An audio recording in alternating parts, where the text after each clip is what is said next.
Sox post-game show, coming to you live from Studio A of our CHGO offices here in the west of Chicago. I'm your host, Sean Anderson. You could follow me at Sean_W_Anderson. Alongside me, the full CHGO White Sox crew. Vinnie Duber is our CHGO White Sox beat writer. You can follow him at Vinnie Duber. And his latest piece at allchgo.com talks about Michael Kopech's 2024.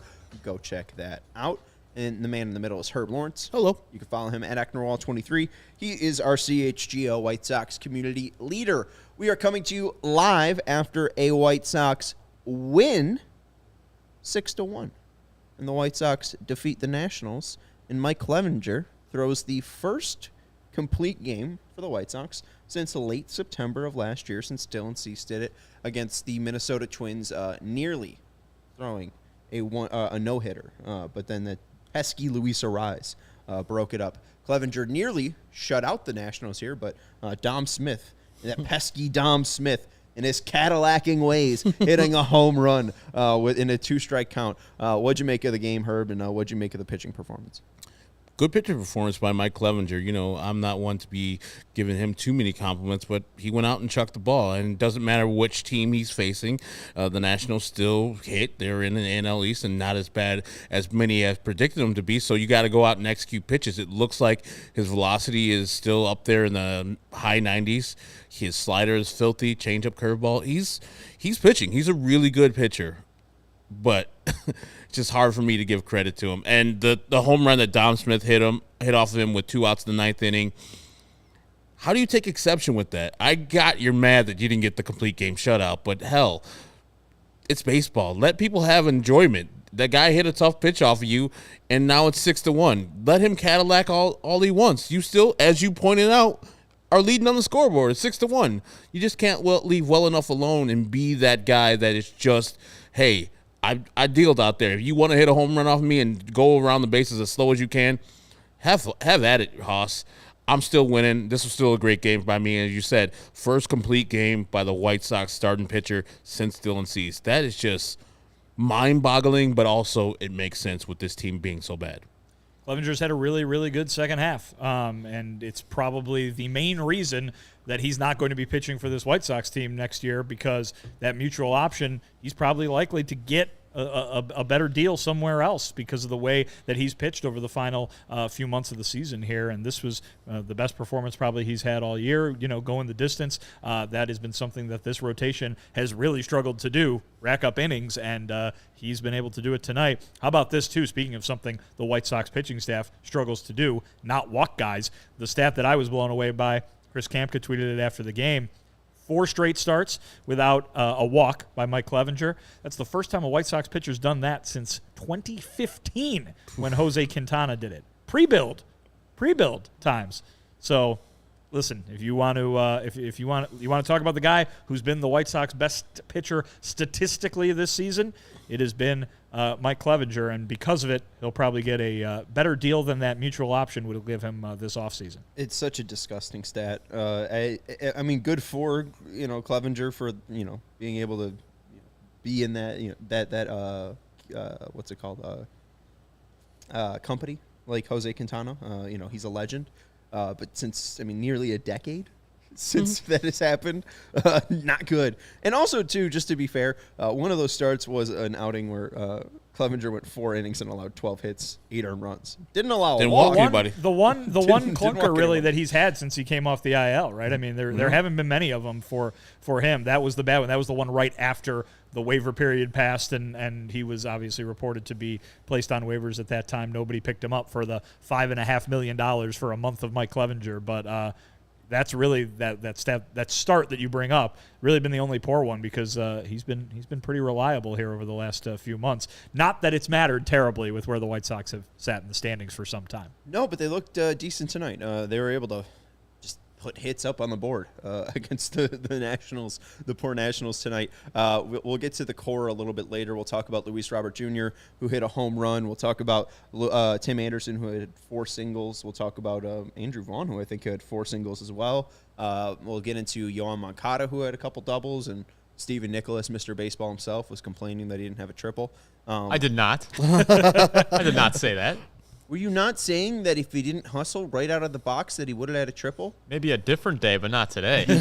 You absolutely did on that first double. There was nothing for Steven to complain about today. He was basking in the glow of Elvis Andrus' hustle on the base pads.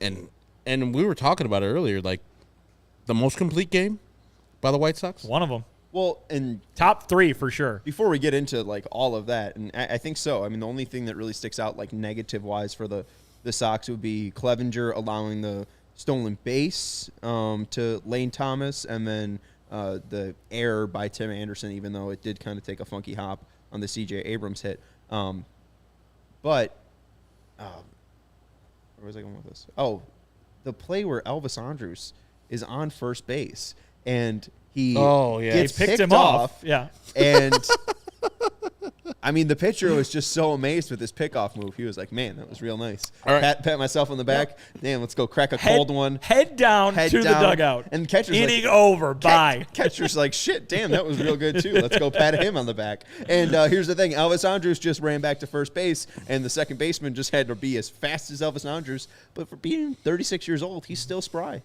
I mean, so Elvis Andrus makes it back to the bag. And he's still the career steals leader? Yeah. I mean, he's active steals leader? That competition's close. Steven, do you have the Clevinger stats ready? I do not. Oh, you do not? Okay, all right. Well, that's good. No, I'll still stall. And we'll look up who the current active leader is in stolen bases. But, I think he is. Active. This is great radio here, guys. Sean narrates him using Baseball Reference. I don't know why.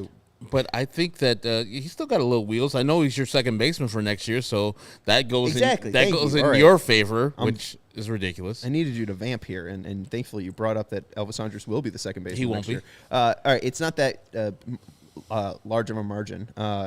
There's only 3 players though with over 300 steals. Can you name them? Elvis Andrus. Correct. 1 for 3, Herb. We're 1 for 3. Is Jose Reyes still playing? No. Jose Reyes. This is hard. Yeah. It's at that. So Tony Kemp doesn't steal bases. Both outfielders, I think mainly you'd think of them as outfielders for National League teams, but one of them was a White Sox. Outfielders for National League teams, and one of them was a White Sox. And I really derailed this. Yeah, I don't know. Now we're just silent. Is Mookie Betts one of the 3? No. Mookie Betts, I think, is too young. I mean, Acuna's coming. Yeah, Acuna might have it by this time next year. 12 and 13 for Mookie and Acuna. Wow. Future White Sox Whit Merrifield is at 200. He's 9. Wow. You might as well just tell us because you're never going to get the 2 and the 3. AJ Pollock, is he one of them? No, one's currently a Met, an outfielder, and one Starling Marte. Starling Marte. Yep. Wow. And one was a former White Sox. I really actually don't know if I want to give you that one. This was a former Sox. So this one you should. He's really fast. Scott Podsednik. Scott Podsednik, everybody. Really famous fast National League Gerard outfielder. Dyson. Nope. He's a really fast former White Sox. He is. Yes. Had a teammate. Oh, Billy Hamilton. Yeah, I was going to say. Oh, yeah. Is he still playing? Yeah, he's bouncing around. Still active? Yeah. Wasn't he on the White Sox this year? He was on the minor league. Oh, yeah, he was actually on their team, and then he was gone after 3 days. Yeah. He didn't die. No. He's still active. So shout out to Elvis Andrus. I don't even think he stole a base today. Well, no, he had to go back to He first. had to go back. He's not near 350 yet, but soon, folks. Anyways, Clevinger was the story of the day. Getting the complete game. I think the home run annoyance, too, is just... It wasn't even that egregious from Dom Smith. No. Dom Smith took his time. It's the same old thing all over again. It's the stupid unwritten rules. The pitchers are so sensitive. They think they're being shown up. But here's the thing. How can you show up a guy who has shut you out? Yeah. I mean, don't feel shown up, Mike Clevinger. You don't have to feel shown up. Right. Not at all. And You went out and dominated them. All you got to do is say, "Yeah, I know. I just had the best game of my season. I just destroyed them for 9 innings." Well, don't feel shown up. yeah, Takes 2 to tango. I think he was. I hope he was more mad at himself that he gave up the home run. But yeah, Dom Smith wasn't looking at him, wasn't gesturing at him. That's all I care about. If you're just celebrating with your team, you're hyped up about hitting home run and down 6-0 and hitting a home run. It looked like he was just taking his time around the bases, which is fine.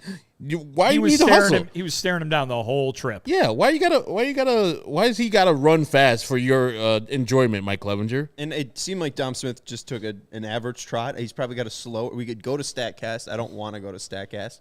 Probably take me a long time here. I could look up Dom Smith's average trot time. We've already had Sean narrates looking up something on Baseball Reference. We don't need Sean narrates looking up something on StatCast also. But nothing seemed egregious about it, and it just seemed weird. And if Mike Clevinger felt so confident to point at the scoreboard and say scoreboard, just know it in your heart and get the next out. Get Carter Keyboom to swing and miss and then go home, because guess what? Your team's 58 and 93, and you still suck. The best revenge is beating them 6-1. Right. The best That's revenge what you did. is getting paid next year, and Dom Smith can hopefully, get a contract next year somewhere.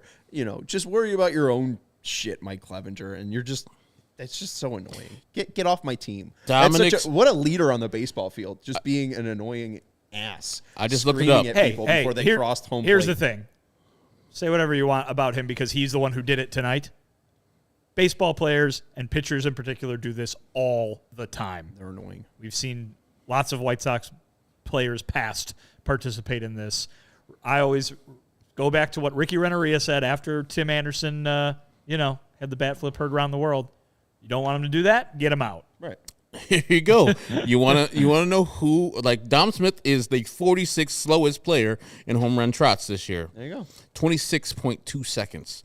Do you know who the slowest, according to StatCast, is? Yasmani Grandal. You're wrong. It's a White Sox, though. Andrew Vaughn. It is Tim not. Anderson. Tim Anderson, Wow, 30.5. His two. Do you get 2 or 1? If we've seen Tim Anderson, he's got 2, I think. No, he's got 1. He's got 1. Okay, so he just took his sweet time that one time. He beat out Yoan Rojas, who also has 1, who had 29.5. I love this knowledge. Yoro? Yep. You beat out Yoro? I don't know how you do that. We've seen Tim, from third base, as if he doesn't have a play at the plate, he will take his time. If he knows he'll be safe at the plate, he's not going to hustle home. Like I'm just trying to think. Like I think there's who's a right, like Vaughn will hit a single down the right field line. Tim will be on third base. He knows no throw's gonna come to home. Tim's not putting effort into actually running and crossing home plate. Why would he? Again, there's not an actual play at the plate, but if he hits one over the fence, it makes sense that Tim Anderson's taking his sweet damn time. Take your time, man. No rush? No rush. Yeah. Weird actions from Clevinger after giving up that homer to Dom Smith. You got him out 75% of the time. Who cares? Just go home. But anyways, he goes 9 innings, 1 earned run, 6 hits, 7 Ks, no walks. Vinnie sharing the Kamka stat of 4 straight starts of no walks for Clevinger. Obviously, he's got the option coming up in the buyout that we will still look to next year. We'll see if the White Sox want to bring him back, and we'll see if Clevinger wants to come back or if he wants to explore the free agent market. That will be one for sure headline storyline we'll be looking out for this year, especially with how depleted the White Sox rotation is. And Steven, if you want to go to the stuff and results here, 109 pitches for Clevinger, 54 fastballs, 50% fastballs from Clevinger. And as Herb said, the velocity and spin were pretty normal, especially for a late September start, throwing 109 pitches. Everything looked very consistent from Clevinger, stuff-wise, from his four-seam slider, changeup, and cutter. And then if you want to go to the results, just was able to locate and get swings and misses. Nothing really jumping off the page. 13 whiffs on 59 swings, but 20 called strikes, 30 called strike plus whiff percentage. He was throwing strikes. He was getting swings and misses. And when they were making contact, it was mostly soft, except for Dom Smith parking one into the second deck. The ball was crushed. Ball was absolutely crushed. So shout out to Dom Smith for that one. But yeah, Mike Clevinger with the best start of a White Sox in 2023. It's up there. I don't have them all in front of me, And but it's up there. I don't care to look. Lance Lynn had that one where he struck out 16 guys, but they lost. And he gave up like 3 earned runs, no? Yeah, sure. Yeah. Giolito had that good one where he had a no-hitter going, and then Dylan Cease on opening night. Yeah, pretty Dylan good. Cease in the first game was very good. Pretty yeah. good. 10 strikeouts, right? Yeah. Receivers and Astros. Yeah. Yep. Down there. That'd be my vote. Against a team that might win the World Series again. I mean, if Pedro would have taken might. out Pedro would have taken out Lance Lynn after he gave up that first hit in that 7th inning, I believe. Maybe that one's the best. Which one? I think He took the no-hitter into the 7th and then gave up a whole ton of runs. 4 runs. Yeah. Yeah. You could tell he was tiring, and then Pedro just kept him in the game even after It the was first during hit. wasn't it during the losing streak in April? Or was it not that long ago? I remember it was strong, like after the Steve Stone comments, I believe, initial salad comments. Oh, yeah. Now I know what you're talking about. Yeah. It was KC, right? I thought it was Tampa. I think it was the game exactly after that. Okay.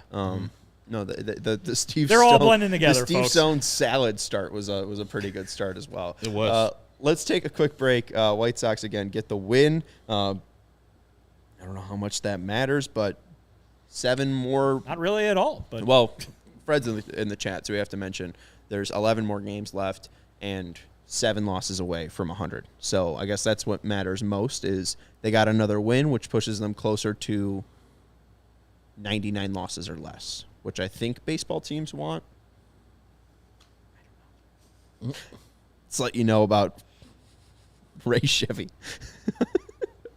Our friends over at Ray Chevy, if you are in the market for a new or used vehicle, we have some great news for you because our friends over at Ray Chevy in Fox Lake have just joined the CHGO team, and we were talking to the team at Ray, and they have this pledge called the Ray Price Promise. It's a guarantee. the RPP. The RPP. The Ray Price Promise, yes. Delicious.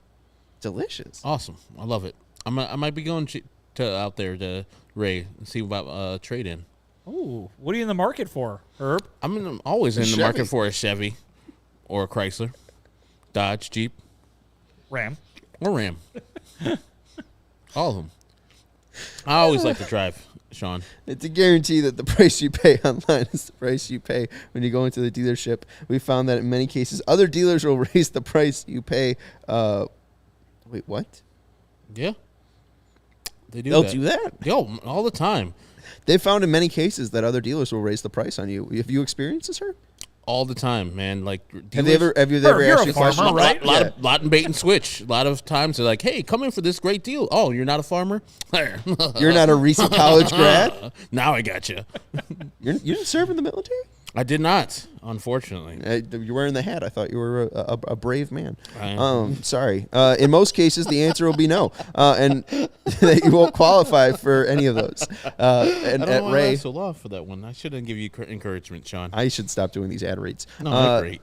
At Ray, that's not the case. The price you see online is the price you pay with no add-ons to the price ever. And in fact, Ray will do everything possible to find additional savings for which you may make may make the price even lower than you see online. As one of the top-selling dealers in the Midwest, you'll always be able to shop one of Chicagoland's largest inventories and save big at Ray Chevy because they now have over 100 Chevy Trax models available starting at $21,495. That's good for your trade-in, Herb. It is. And now through September 30th, all buyers can qualify for 0% financing, make 0 payments until 2024, plus put no money down, and best of all, pay 0 hidden fees with the Ray Price Promise. Visit Ray Chevrolet in Fox Lake or raychevrolet.com. Serving the community since 1963. Find new roads. There's a old-time country music singer whose name is Ray Price.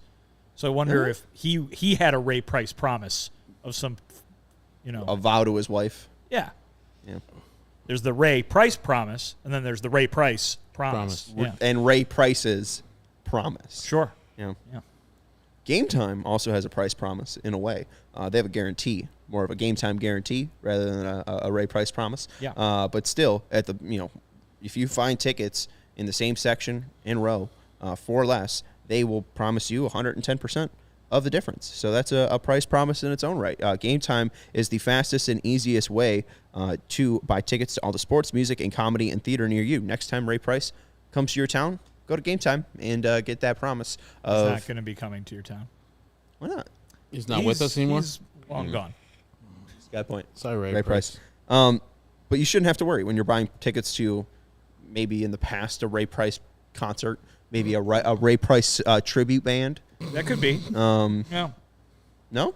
It could be. Oh, it could Who be. knows? Okay, maybe a White Sox game coming up. One of the last games of the 2023 seasons with killer last-minute deals, all-in prices and views from your seats, and their best price guarantee. Game Time takes the guesswork out of buying tickets. They have made our ticket buying very easy this year for White Sox games. And I know that if I'm going to a Bulls game, maybe a Hawks game, maybe a Bears game, I'm going to use Game Time, and you should too. Download the Game Time app, create an account, and use code CHGO for $20 off your first purchase. Terms apply. Again, create an account and redeem code CHGO for $20 off. Download Game Time today. Last-minute tickets, lowest price guaranteed. And I'd like to go to a Hawks game this year. damn straight. Or the season, rather. So go on Game Time for those. And I looked it up. April 29th, it was Lance Lynn versus the Tampa Bay Rays. He was throwing a no-hitter into the 7th inning. The first batter he faced in that 7th inning, Wander Franco hit a home run.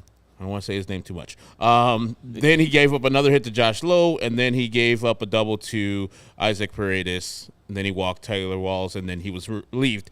You know how many runs they scored that inning? A lot. 10, I believe. 10. Yes. Lance gave up 4 of those. Poor Lance. Yeah. And poor Dan's going through it in the comments. Bears stink, Sox stink. It's really, There's more than that, Dan. Just Keep on naming them. I mean, Cubs honestly, are not that good right now. And hey, Bulls are not I going to know be great. there's a lot of hope with the Hawks. They also just got the number 1 overall pick, so I don't even know if they're good. You know But what I'm they've saying? Connor Bedard. Right. But how did they get Connor Bedard? Being But they bad. have being him bad. now. But they Yeah. have him now. Yeah. But they haven't won a. He hasn't played a game. Yeah, right. They haven't played a game since they got him. Well, funny enough, we're talking about the core and the main person of the core. If we're talking about talent on paper, we're done talking. Where we got to go play it on the field, and that led to 58 and 93. We'll see what happens in 2024. Hopefully, Connor Bedard doesn't have to live with this disappointment. But Luis Robert, we'll go to the king of the game if you want to play the horn. Yeah, I don't know. It's a bad segue. People were saying our ad breaks were too long. Has this sentence ended yet? No. I'm waiting for him to get to the verb. It's just me saying "and" over and over again. Sometimes you'll get a moment. So here's a little peek behind the thought I made a baseball. point. Here's a little peek behind the baseball reporter curtain. Sometimes you'll get this from anyone, player, manager, front office, whatever. Sometimes they'll just forget to throw some punctuation in there, and you'll be going and you'll be like, okay, this is like a 100-word sentence. There's no editor. It happens. People do that, Sean. You're not alone. Oh, Paul Konerko used to have a nice, good ramble. Little semicolons, couple colons in there. What about this part? Am I not wrong though? I thought Connor Bedard hasn't played yet. We don't know if he's good. I mean, Yes, we're we pretty do. guaranteed that he's good, You Sean. know. He's probably better than all the other players on the Hawks. To your point. I mean, So is Luis Robert, but again, this team stinks. you've met Mario before, right? yeah, Terabasi. Yeah, I met Mario. There's nothing that gets him that excited about anything that he did when the Blackhawks got Connor Bedard. That man was on 1,000. I know. And he's usually on 3. But what I'm saying though is isn't that the whole thing? Like you played the sound already, Steven, so maybe play it again and then flash the king of the game. Presenting. Luis Where's the Robert. hawk? Or the honk, rather. Hey, this is There he is. He's back. He's in line. Lord Goosington. so Luis Robert Jr. Oh, he's been upgraded. Yeah, he's Lord Goosington now. the Lord There was some Goosington. death in the nobility. He got promoted. Ray Price. Yeah, they have. Rest in peace, Ray Price. Luis Robert Jr. Went 1 for 5 tonight, hit home run 36, and drove in 3 runs. White Sox again win 6-1. But again, Luis Robert Jr. 36 home runs, 35 doubles. He's been great. Connor Bedard can go out and have 100 points. So is, and I know this is going to get a little into too much deep hockey waters here, but Connor McDavid, I got him. I know also who that is. a Yeah. hockey player, he's scored 100 points in a season. He hasn't won a Stanley Cup. You could just say Austin Mike Trout. Matthews. You could just That's point true. to the Angels. I'm just saying. I'm pointing to the White Sox. Luis Robert Jr. good. Yeah. Others, all 25 of the other ones stink. So even though they have Connor Bedard, it doesn't mean that the Hawks are going to not be in the same category that Dan was saying with Bears stink, Sox stink. Hawks might stink. Oh, they definitely probably will stink, but they'll have something to watch. It'll be like we watched Luis Robert Jr. as you're making the comparison. We were waiting for those at-bats. And remember when Luis Robert Jr. hit that ball, I was like, oh, single, home run. That's what we're going to be doing with Connor Bedard. It's like, oh, man, that's just so off the net. Nope. Snapped it right past the goalie's glove. How about that, Sean?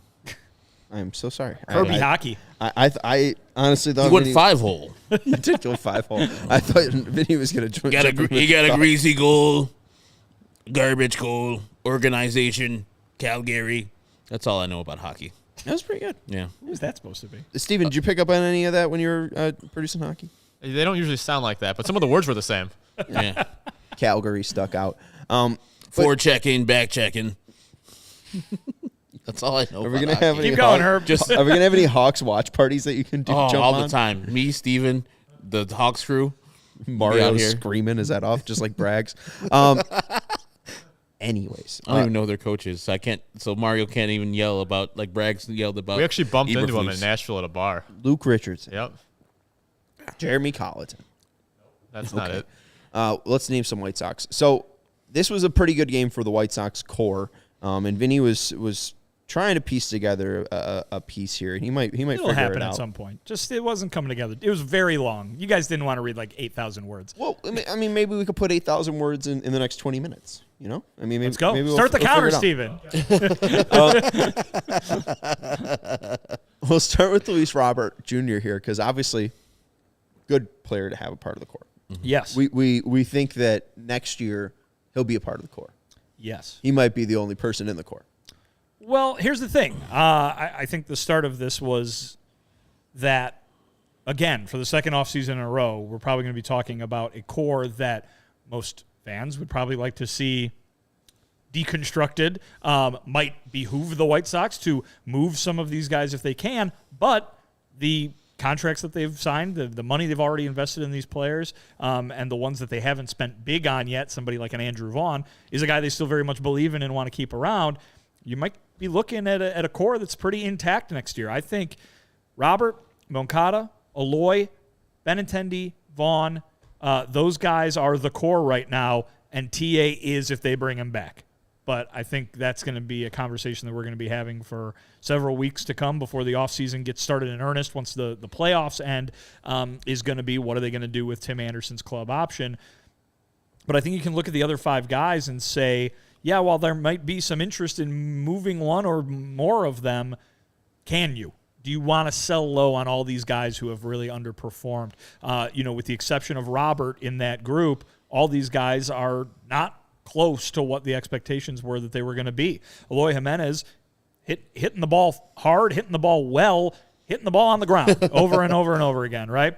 Tim Anderson, we've talked about his struggles all year long. I fret to even bring up Andrew Benintendi's name before Sean goes off and hijacks this show. Andrew Vaughn is a guy who's, again, he's been fine, but his expectations are to be much more. Exactly. Yoan Moncada has been hurt all year long with the back. You're finally starting to see what he can do once he feels healthy. For the last few weeks, he's been hitting the ball all right. Today with the 2 doubles, I mean, that looks like the guy that they wanted him to be. But at the end of the day, the numbers are going to be what the numbers are because he played the majority of the season with a back injury. So it's kind of the same old story with a lot of these guys, again, as they move toward 2024. But what did Jerry Reinsdorf say on the day Chris Getz was introduced? He believes in this core as the owner. He thinks the foundation of the house has been built, and he badly does not want to see a rebuild. He said in that media session with us, we're not going to clear these guys out and start over again. We're not going to do that. That's what he said. So, I mean, I think Chris Getz has the ability to tweak this core, if you want to use that verb, you know what I mean? I think that you could, I go back to what Rick Hahn said at the trade deadline, saying we would be foolish to not consider doing that because it is not working and it has not worked for a couple of years now. He, saying that they'd be wrong to just say, it'll work next year. Chris Getz is in that chair now, and he's been there. He's seen these guys underperform. He's got to go ahead and make similar decisions based on that kind of thinking. But is he going to be able to, and is he going to get the team something that actually benefits them, right? Like, you could argue that there's addition by subtraction to be made with the way this core is constructed right now, right? Yes. But then that adds another item to his to-do list, which we've talked about is a mile and a half long already. And that's when you start taking starting position player blocks out of the Jenga tower, it starts to look like a rebuild. And we know that's what Jerry does not want. So, again, I've been saying it, all along since Chris got the job. Good luck, Chris, because there's a lot to do to turn this team into a contender by opening day next year. And with that being said, White Sox are just going to kick the can down the street and worry about the rebuild when it actually needs to be worried about. Because right now, I think if most White Sox fans had their druthers, yes, they would want Jerry to go and spend a bunch of money on free agents to bring in a more of a competitive team to win the AL Central. But if you bring this core back, which Vinnie has gone over extensively and very well, what's going to happen next year? More of the same. Is Eloy going to stay healthy? Probably not. Is Yoan going to stay healthy? His history says no. Tim, is he going to have a good year or a bad year? I'm banking on a good year. If he is going to come back at all, as people put, Elvis Andrus, your guy, makes a little money this year. Tim's going to be making $14 million. Do they factor that into the calculations? Maybe addition by subtraction. Maybe they see Tim as a limiting factor or a person that is in the clubhouse that could not be in the clubhouse next year, and the team can be better. I don't know. I haven't been into the clubhouse yet, so I would think that if Jerry really wanted to have this done quickly, spending money would be the number one thing, and we already know that's not going to happen. So we're just going to bring it back and then lose again next year, which I wish I was positive about it, but they have 4 pitchers to get, or 5, or 3 pitchers at least, at minimum, starting pitchers to get. I don't think they're going to spend money, so they're going to get bargain basement pitchers who are just not going to pitch as well as Clevinger did today. And for the most part, as Vinnie said at the top of the show, Clevinger's going to $12 million next year. Get out of here. Give me my $4 million to leave, and then I'll go and find another deal somewhere else. Because if he pitches like this, and the way he's pitched the second half, some other team's going to come looking for him, even with the off-the-field issues that he has. So they have a lot of stuff to go and get, and I would just wish that Jerry would be open to a rebuild and let Chris Getz do that, so you're not doing this 4 years from now, 2 years from now, when it's obvious and screaming at you, hey, Luis Robert's on his last year, we need to rebuild because all the rest of the players are gone, and now you have no farm system and Luis Robert.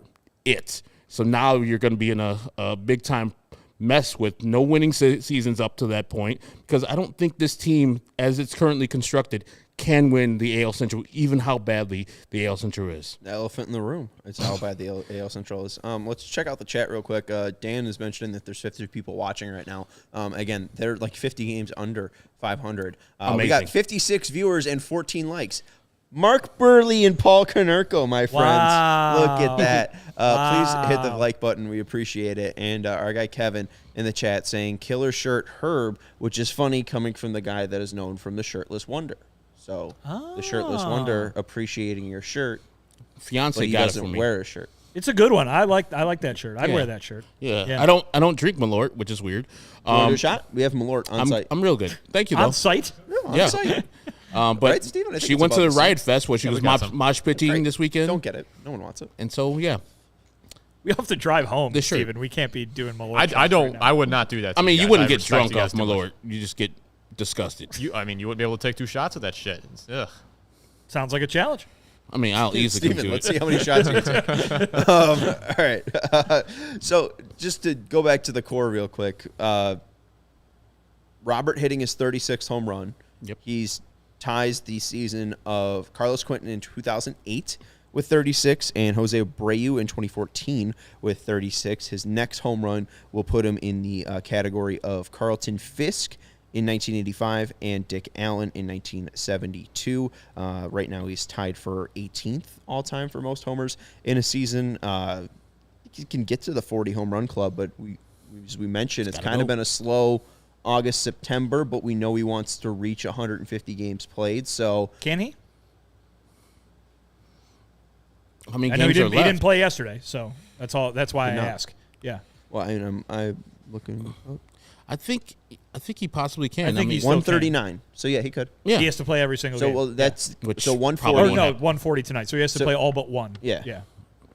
I see a rest day Possible. coming, and maybe that last game of the season versus the Padres Pedro- definitely being out. Does Well, he Pedro said yesterday that the three guys that sat out yesterday, Anderson, Moncada, and Robert, he was planning on playing all the way to the end. He said it was possible they'd get one more rest day, but the thought was that he would maybe play them the final dozen.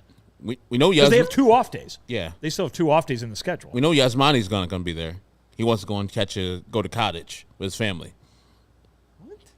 Like at mid-season. The All-Star game. This is a reference to him allegedly slapping Tim Anderson. Yeah. Okay, my bad. I didn't. My bad. My brain is working like very slow tonight. But they usually do that. Like, managers like to keep the integrity of the game, so they'll play for the most of the Diamondback series, the last week of the series. But the Padres will have nothing to play for, neither will the White Sox. That last Sunday seems like a day off for everybody. Abreu didn't play the last game of the season last year. You'll Very remember. sad. Yeah, because he didn't want the whole hoopla, or He didn't like saying goodbye, he said. and then said that they weren't a family when he went to Houston. Was the man wrong? Great. No, but just I don't know. It wasn't about the family. It was about the fans. I felt like, I mean, that's the whole point, is for the fans to cheer you on. Yep. You are a fan favorite, so the fans are supposed to cheer and give you acknowledgement that, hey, you are a fan favorite. And I feel like you took that away from the fans. I mean, it's fine. It's your moment. Whatever. I don't care. I'm not bitter. theoretically, they did that in May when he came back with the Houston Astros. And no one remembers it. Do you remember it? He was there, weren't you? It would Of have course felt. I was there. Would have felt a lot better if he was, I don't know, in a White Sox uniform. Hey, no. No, I'm saying No. it would have been nice if they could have done that in the last game of the season. You wanted him last- to be gone. I thought did. you I'm meant- saying, like, it would have been nice to give him that, play the last, having it back. I thought you Run wanted out to the field in 2002. I thought you were advocating for him to come back. 2022. We're all offseason. You're like, Hell get no. rid of that bum. No, and look at Andrew Vaughn with 20 home runs. How many does Abreu have? 8? I thought he was doing pretty well lately, wasn't he? I could be wrong. No, you're right. He's gotten better. Yeah. It wasn't as bad as it was early in the season. Yeah. And he hit a grand slam that one time. Yeah. That one time off Scherzer. 15 home runs, 81 driven in. Okay. It's Sorry. fine. He'll be going to the playoffs, though, Sean. He will be going to the playoffs, but that's What those Mariners, man? Zzz, falling off the table. they fell back down. Yeah, they're out of Streaky. They're streaky. They're out of the playoffs right now. Oh, poor guy. They're a game out. I'm only paying attention to the White Sox. But to the core, I don't know why. Let's try to actually talk about this. All right. Let's focus. I thought what I said earlier was very good. It was, but that was like 15 minutes ago. Then Herb and I spoke. Exactly. Robert won't get rid of him. Correct. Moncada, again, Jerry Reinsdorf Can't get rid of. bringing him up in the press conference. He's been playing well, but the main reason is the $24 million. I feel like, and Vaughn, he'll stay, because I think that, again, Cheap. there's no reason. Cheap and He's very cost effective. I mean, this is Right. the way that it's quote unquote supposed to go. You know what I mean? Obviously, it was very well received when the White Sox locked up those guys the way they did. But the idea is that the guys will progress through their non-RBers and their RBers and then get to free agency. So Andrew Vaughn is in that category of just having a regular, contract status, so to speak. And this is the time when you point to those guys and say, yeah, those are the guys that are controllable and cost effective at the same time. So, and like I said earlier, they still believe he can be a top flight major league player. they still believe in Benintendi. He will be around in 2024. He's the opposite of Vaughn, though, not cost effective. He was $7 million. I think he's now $18 million in 2024. So that's always good that he's been searching for a feeling for 5 years and then is going to get a doubling of his salary. Anyways, the Good for guys him. hey, good for him. It's not my money. The guys that I want to bring up, though, it seems like Jimenez and Anderson are the two that they could make decisions on, right? Maybe it's not a retooling, maybe it's not a rebuild, but you could at least make choices. Maybe that's where Chris Getz could stick up and put his stamp on this team as the option to decline Tim Anderson's team option for $14 million next year, or like you were trying to say, maybe Eloy Jimenez, you were trying to say last offseason, maybe Eloy Jimenez would be better off going to a different team. Funny enough, if you look at players with 400 plate appearances this year, the two White Sox that are in the top 10, Tim Anderson with a 62.3% ground ball rate, and Eloy Jimenez at 8 with a 53.7% ground ball rate. Tim leading the major leagues. So not good. I don't know if too many people will be knocking on the doors for either of these players, but Tim seems easier to get rid of and cut bait from Eloy. I don't even know if there's much interest in a player that really can't elevate the ball at 6'4" and 240. And is already making real money too. Yeah, and can't play defense all the time. But I think both those players would fetch some interest from other teams, but it will be, as Vinnie said, cheap. They'll be looking for 2023 Eloy Jimenez to pay the White Sox on the trade front. And I think it would be really ignorant and really dumb for Chris Getz to not pick up the $14 million option on Tim Anderson. You can still trade him after that.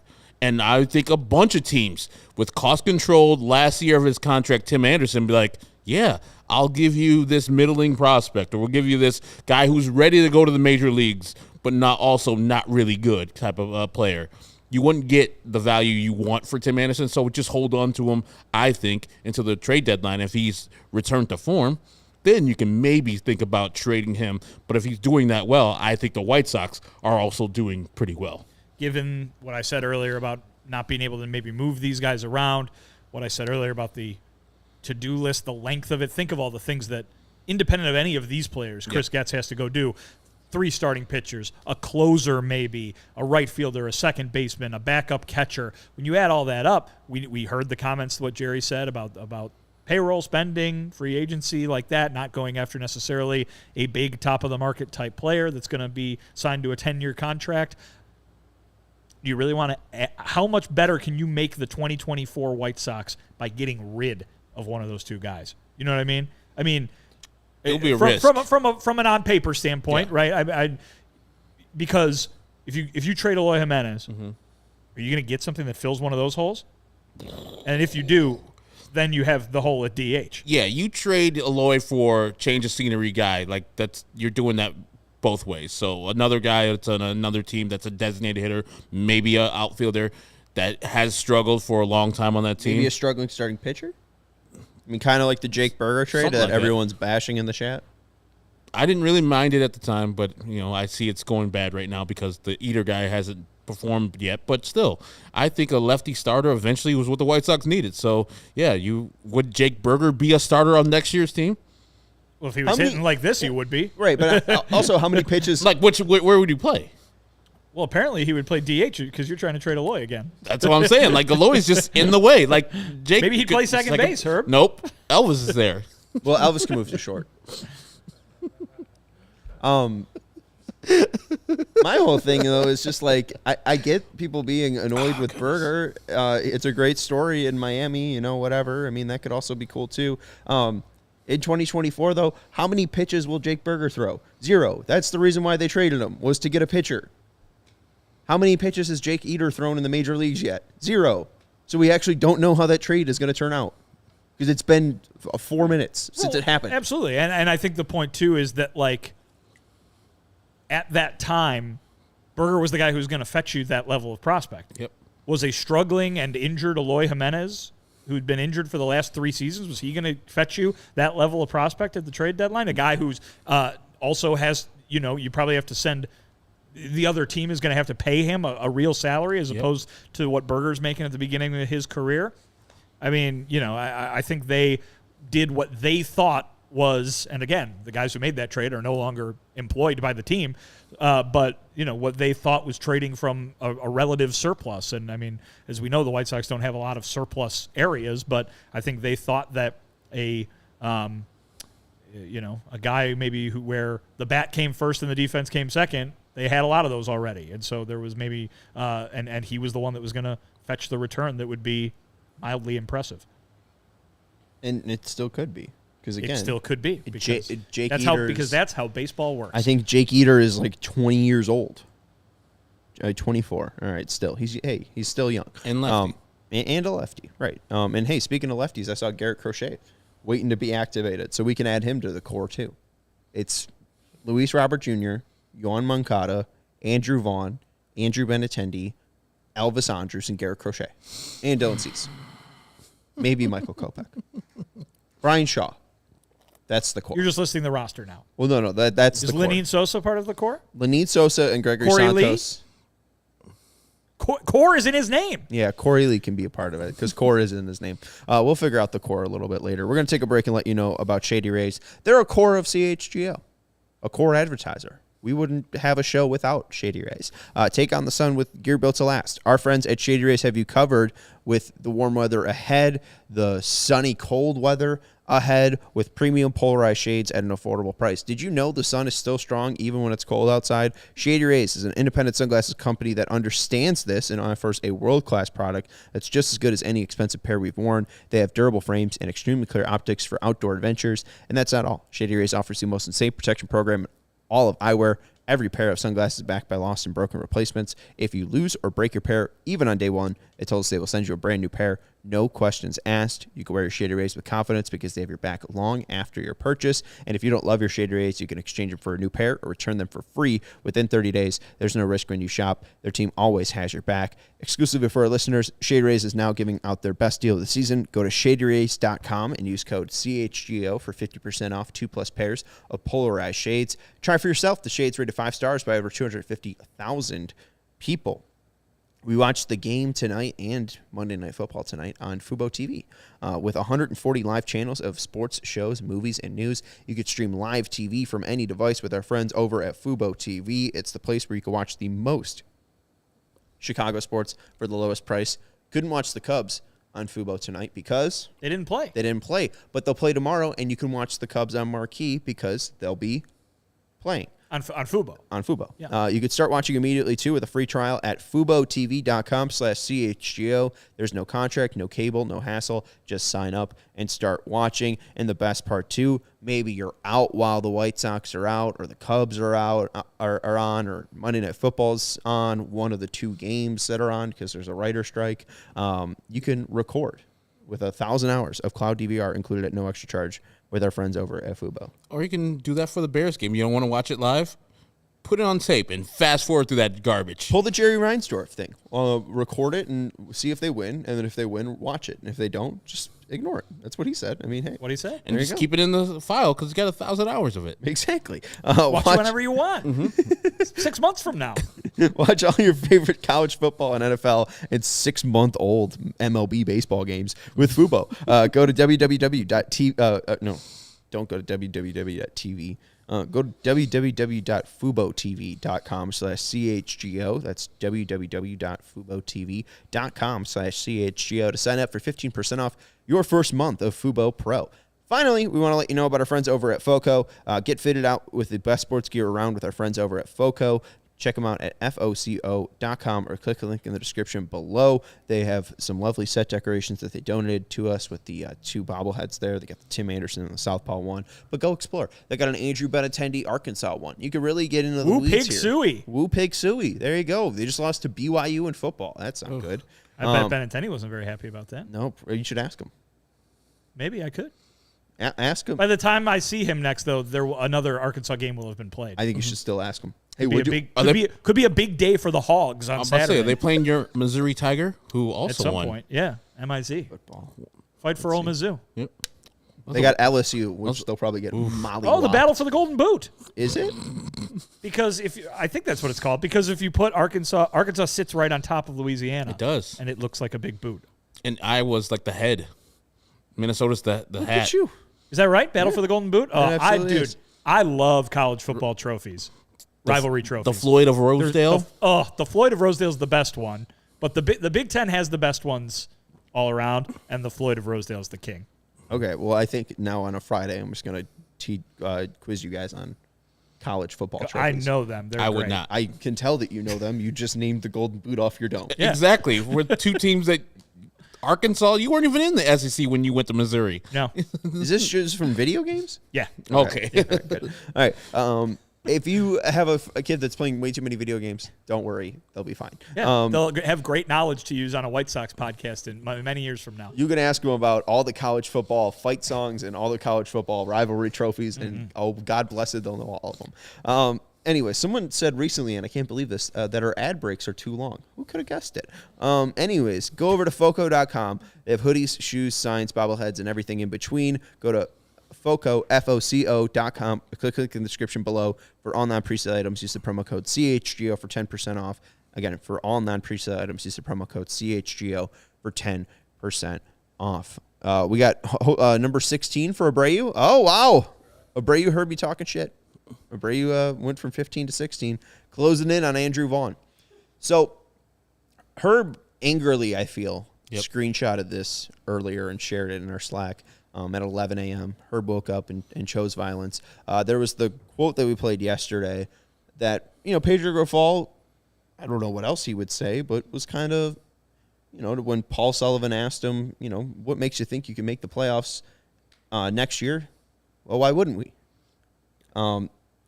He's an optimist, that Pedro Grifol. Hey, again, if you were about to lose 100 games, I would have no way to make it to tomorrow if I wasn't an optimist. Like, couldn't be fun in your first year having this result. So better to be an optimist than a pessimist. Again, couldn't be a fun way to go through life. But here's, if we're going to play into his optimistic nature, here are the teams that the road to respectability. Did you write that, or was that the screenshot? I wrote that. Is it bad? Look at No, it's Steve. great. Good. Wow. Okay. Look at Steven. Damn. All right, Steven. All right. You got copywriting in your days if this CHGO thing doesn't work out. It was a What joke. makes you I'm think sorry. it won't work? You're Pedro.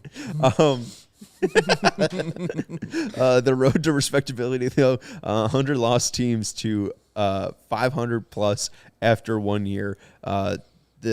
Everyone remembers the 1961 Phillies. They went from 47 and 107 to 81 and 80. The 62 Cubs and the 66 Cubs went from 59 and 103 to 82 and 80 and 87 and 74 in a tie, which is cool. In 66. In 73, the Rangers went from 57 to 105 to an 84-win team. In 79, the A's went from a 54-win team to an 83-win team. In 85, Cleveland went from 60 wins to 84 wins. In 85 to 86, the Giants went from 62 wins to 83 wins. In 88 to 89, the Orioles went from 54 wins to 87 wins. In 08 to 09, the Mariners went from 61 to 85 wins. From 16 to 17, the Twins went from 59 to 03. The Twins in 16 to 17 went from 59 wins to 85 wins. And then in 21 to 22, the Orioles went from 52 wins to 83 wins. I feel like the White Sox are missing one of these teams now. Didn't 07 to... 100 loss. Yeah. Okay. You had to be a 100 loss team. Yeah. I guess the White Sox, again, with a win today, kind of push this away because, again, it's not locked up if they'll get to 100 losses. But it is a pretty difficult thing to be this bad and be even above 500. Yeah, that's it. On the modern day, those are the teams that have done that, gone from 100 losses to a over 500 record. And only one of those teams went to the playoffs the next year. And if you were at home, you guessed it, it was the Twins, because the AL Central has always been trash. So there's hope, but the hope is just an outlier. It's the exception, not the rule. So the White Sox are playing with fire right there. More than likely, I think it's only, I forgot the percentage, I think it's only 12% of the time when those teams lose that many games do they get the positive record afterwards. So it's going to be really a hard thing for the White Sox to do. But for their outlook, you saw the 17 Twins were there and the 22 Orioles there, and it looks like the 23 Reds will also be from 100 wins to over 500. So recent history, they've had 3 teams that have done that, and so they can look at that and say, hey, if those 3 teams can do it, so can we. In the Orioles' case, they had some really good-ass players coming up, and so that was a thing. And then the Twins, I think, did the same. Reds would be the same way. And the Reds did this exact same things. We don't have an Ellie De La Cruz coming up next year, do we, Sean? I mean, Colson's pretty good. Stop it. I mean, Ellie De La Cruz isn't that good. But did he not provide a spark for the Reds, and the Reds are up and where they are because of his initial push. And when we went to Cincinnati, they were kind of terrible, even though they beat the White Sox 2 out of 3. I think if you gave Colson Montgomery 90 games, he would have a better slash line than Eligibility Cruz. 2024. But they've also got like 4 other guys that have come up this year. Yeah, right. Yeah. I mean, Steer's better than De La Cruz. Yeah. So I mean, it's they've got a guy with 2 last names also, Encarnacion Strand. There you go. Oh yeah, Christian Encarnacion Strand. I mean, like they have a bevy of players. It's just one Colson. And I think that's the point Herb was making too. Certainly the Orioles, we could rattle off their all those guys that have come off over the last few years as well. They just bring up Heston Kjerstad and dump a bunch of ketchup on him. Did you miss that? Is that a euphemism? No, when they celebrated going to the playoffs, they put him in like they ran out of beer, a cart, and just like drenched him with the condiments. Huh? Yeah, rookie hazing. Yeah, beer or champagne to kind of like what Pedro got, but with ketchup. It because ketchup and mustard mixed together would be orange? That's the color of the Orioles. Maybe is that what they were going for? Do you think? Maybe. I don't think so. I think they ran out of beer. It would have been beer if it was beer. Or, how do you run out of beer? I don't know. Baltimore's weird. I mean, why did they suspend Kevin Brown? Yeah, how are you running out of beer? They should be celebrating their clinching with Natty Bo instead of whatever the sponsor is. That's the local beer in National Baltimore. Bohemian. Yeah, natural. Yeah. We've never been to Baltimore. Or Baltimore? Balmer. 2 syllables. It's a must. Mouthful of marbles. I think it's a must go. Do you like seafood? Yes, I do. And do you like baseball?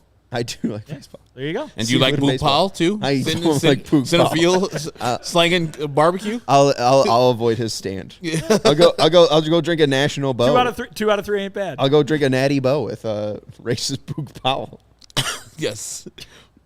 Anyways, there's a different story. I mean, maybe the White Sox Allegedly. could go. I mean, it's less though about like Christian Encarnacion Strand and Spencer Steer and Ellie De La Cruz or possibly Colson Montgomery coming up because again, you have a player that's a lot better than any of those guys in Luis Robert Jr. The Reds don't have a Luis Robert Jr. Like you have a head start. So like if Yoan Moncada plays 150 games, Benintendi annoyingly has played 150 games. If Eloy Jimenez was able to give you 130 plus games, like hopefully this team is just healthy. I know that's what we've been saying until we're really blue in the face, but I really feel like the White Sox are just at a poker table. Jerry Reinsdorf is holding his. I'm gonna really step out on a ledge here and try to give you a poker, not euphemism. I don't think it's euphemism. It probably is. Okay, but like you got to know when to fold them. You got to know when to hold them, like right? Kenny Rogers. Yeah, right. The singer, not the baseball player. Not the painter, not the guy that attacked the cameraman. But you're holding a jack of spades and a 10 of spades, right? Okay. And out on the table, we'll say it's a 4 of hearts. The flop, if you will. Right. Yeah. Well, we've gotten the river. The river has gone down, right? That's the first 3. No, the flop. The flop is the first. Okay. The river's 4. Okay. Yeah. So we got the flop down. You got a red 4 of hearts, and you got a what? This is taking forever. A queen of diamonds. Okay. You're just waiting for the royal flush to be the final card. Right. Okay. And it's literally you either get the royal flush, you get the best hand of them all, or you get nothing. Everyone's going to play. Yeah. Everyone's going to be healthy. We're finally going to get 2021 fully realized. Tony's not here, but everyone else is. The gang's all here. We kept him. We kept Eloy. We kept Yoan. The only ones that are not here is Dallas Keuchel and Yasmani Grandal. And Jake Lamb. Yeah. Or you are going to get, a 3, and then you're going to turn around and you're going to walk away home empty-handed. Like it's just, I guess it's not that great of a euphemism. But whatever. To use a poker term, the White Sox are pot committed. So even if they on the turn they got that 3 and like son of a bitch, we're still here. We got to push it all in because there's nothing else. Because we have a bunch of money in the pot already. So when we keep our $5 on the side for the next bet, the small blind's 10. I feel like we're out next year though. Like if they don't hit that 3, that 3 is them already being all in. Like 2024 is them already having them all in, waiting for that royal flush, and it's either going to hit or they're absolutely just. Because I don't think they have a chance in 2025. White Sox just on the rail, just chilling, no money. They've already and no cashed prospects. out, and no prospects except for Colson. There's no checking account you can go take out from. You can't go buy back in. Like, you got Colson Montgomery and Nick Nastrini, and good luck. I just think that, again, if you can't see anything from this team in 2024, maybe that's when you see a rebuild or after, because, again, we're making decisions on Aloy and Tim, and Yoan's gone in 2025 no matter what. It's really just Luis and Andrew Benintendi. Andrew Vaughn, he's pretty cheap, but he's also really not making a case to keep him. So, I mean, this team in 2024 can be, if they don't have a good year and they don't get to 500+, they could just be done. Yeah. And can we go back, Steven, to Alejandro's thing? That was brilliant. It said road to respectability, picking on Steven's title there. More like highway to hopeless. Turnpike to terrible. Avenue to abhorrent. I remember that song by AC/DC. We're on a highway to hopeless. TNT, the same old song. Those are two different songs, Herb. Same song. They're different albums. AC/DC, same song, 17 times. And they're all great. Yeah. Two different singers, and you can't tell which one's which. That's going to do true. it. Vinnie Bon Scott all the way. Oh, Brian Okay. Johnson fans are just at the house pissed. Yep, they should be. Listen to these two guys' AC/DC opinions on X at Vinnie Duber. He's our CHGO White Sox beat writer. You can read his latest piece at ALLCITY on Michael Kopech. That's Herb Lawrence. You can follow him at AcknerAll23. He's our CHGO White Sox community leader. You're the Bon Scott fan. You're the Brian Johnson fan? Not really, but Okay. yes, Right. I just want to take the other side. And I'm Sean Anderson. You can follow me at Sean_W_Anderson. We have 24 likes. Make sure you're hitting the thumbs up on the way out. Creedy We likes. appreciate it. And what? Creedy likes. Oh, Creedy. Yeah. Have a good time, referee, out in Boston. Boston. And thank you for joining. And thank you to Stephen Nicholas for producing the show. Goodbye.